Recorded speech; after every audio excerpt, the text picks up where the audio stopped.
নমস্কার, মনের আলো চ্যানেলে আপনাদের স্বাগত জানাই। আপনার নাম কি আর অক্ষর দিয়ে শুরু?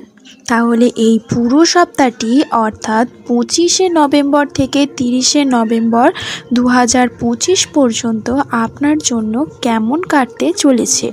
কেরিয়ার, অর্থ, প্রেম, স্বাস্থ্য সব বিষয়কে কি ভালো খবর আসছে? আর কোথায় একটু সাবধানে থাকতে হবে? আজ আমরা তা নিয়েই আলোচনা করব। জ্যোতিষ মতে আর অক্ষরটি সাধারণত তুলা বা বৃশ্চিক রাশির প্রভাবের সঙ্গে যুক্ত থাকে। তাই এই দুই রাশির ফলের ওপর ভিত্তি করে আজকের আলোচনা সাজানো হয়েছে। চলুন আর দেরি না করে জেনে নেওয়া যাক এই সপ্তাহে আপনার ভাগ্যের চাকা কোন দিকে ঘুরছে, ভালোর দিকে নাকি খারাপের দিকে। 25 থেকে 30শে নভেম্বরের সময়টা গ্রহের অবস্থান অনুযায়ী একটা মিশ্র ফল নিয়ে আসছে। বিশেষত শুক্রের অবস্থান বদল এবং শনির গতি এই সপ্তাহে আপনার ব্যক্তিগত ও পেশাগত জীবনে বড় প্রভাব ফেলবে। আপনার পজিটিভ দিক হলো আপনার আত্মবিশ্বাস বাড়বে, যা আটকে থাকা কাজ দ্রুত শেষ করতে সাহায্য করবে। নতুন কিছু শেখার বা ভ্রমণের সুযোগ আসতে পারে। এবং নেগেটিভ দিকগুলি হলো পরিবারের ছোটোখাটো ভুল বোঝাবুঝি হতে পারে। সিদ্ধান্ত নেওয়ার ক্ষেত্রে একটু দ্বিধা কাজ করতে পারে। কেরিয়ারের ক্ষেত্রে এই সপ্তাহটি আর নামের জাতকদের জন্য খুবই গুরুত্বপূর্ণ। বৃশ্চিক প্রভাবিত আরদের জন্য কাজের জায়গায় পদোন্নতি বা বড় দায়িত্ব পাওয়ার সম্ভাবনা আছে। আপনার কঠোর পরিশ্রমের ফল হাতে নাতে পাবেন। ব্যবসায়ীরা নতুন চুক্তি বা বিনিয়োগের সুযোগ পাবেন, যা ভবিষ্যতে লাভের রাস্তা খুলে দেবে। সহকর্মীরা আপনার প্রতি সহযোগী মনোভাব রাখবেন, ফলে টিম ওয়ার্ক দারুণ হবে। তবে তুলা প্রভাবিত আরদের কাজে ছোট ভুল বা অসাবধানতার জন্য বসের কাছে জবাবদিহি করতে হতে পারে। অতিরিক্ত আত্মবিশ্বাস এড়িয়ে চলুন। অফিসের রাজনীতি বা গোপন শত্রুতা নিয়ে সতর্ক থাকতে পারে। নিজের পরিকল্পনা দ্রুত প্রকাশ করবেন না। জরুরি কাগজপত্র বা ফাইল সাবধানে রাখুন। টাকা পয়সার দিক থেকে এই সপ্তাহটি আপনাদের কেমন যাবে? আর্থিক অবস্থা মোটামুটি স্থিতিশীল থাকবে। অপ্রত্যাশিত সূত্র থেকে ছোট কোনো অর্থ প্রাপ্তি হতে পারে। আগে করা কোনো বিনিয়োগ থেকে সামান্য লাভও পেতে পারেন। ঋণ বা ধার পরিশোধের জন্য এটি একটি ভালো সময়। তবে বন্ধুরা, অতিরিক্ত খরচ নিয়ন্ত্রণ রাখতে হবে আপনাদের। বিশেষত শখের পিছনে বা অপ্রয়োজনীয় কেনাকাটায় বড় অঙ্কের টাকা ব্যয় হতে পারে।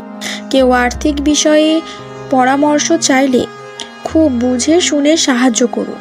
নতুন কাউকে বড় অঙ্কের টাকা ধার দেওয়া থেকে বিরত থাকুন। এবার বলি এই সপ্তাহে সম্পর্কের বাঁধন কেমন থাকবে। প্রেম জীবনের রোম্যান্স বাড়বে। বিবাহিত জীবনে জীবনসঙ্গীর কাছ থেকে মানসিক সমর্থন পাবেন। পরিবারের বড়দের সঙ্গে সম্পর্ক মজবুত হবে। দীর্ঘদিন ধরে চলা ভুল বোঝাবুঝি আলোচনার মাধ্যমে মিটিয়ে নিতে পারবেন।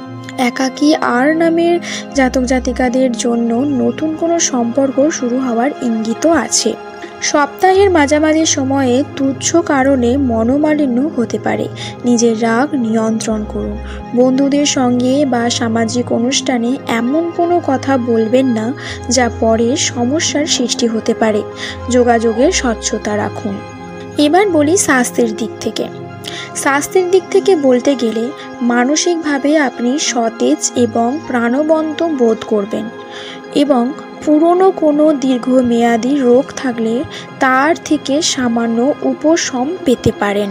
বিশেষ করে পেট এবং হজম সংক্রান্ত সমস্যা হতে পারে।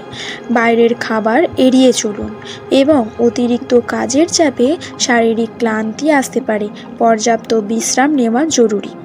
তো বন্ধুরা, এই সপ্তাহে আর নামের মানুষদের জন্য মূল কথা হলো কর্মে কঠোর হন, কিন্তু ব্যক্তিগত সম্পর্কে কোমল থাকুন এই সপ্তাহে আপনাদের কি ভালো হতে পারে।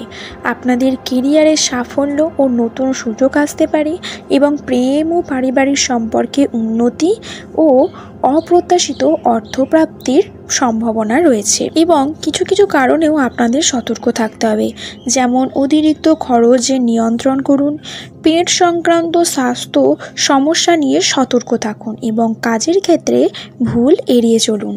বন্ধুরা, এই সপ্তাহে আপনার ভাগ্যকে আরও মজবুত করতে প্রতিদিন সকালে স্নানের পর ওম মন্ত্রটি 108 বার জপ করুন।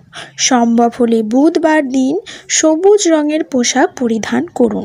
আশা করি আমার ভিডিওটি আগামীর জন্য প্রস্তুত হতে সাহায্য করবে। ভিডিওটি ভালো লাগলে লাইক করুন, আপনার নামের বন্ধু বা প্রিয়জনের সাথে শেয়ার করুন। আর এমন আরও ভিডিও পেতে আমার চ্যানেলটিকে সাবস্ক্রাইব করে পাশে থাকা বেল আইকনটি টিপে দিন। বন্ধুরা, আবার আসবো একটি নতুন কোনো আলোচনা নিয়ে।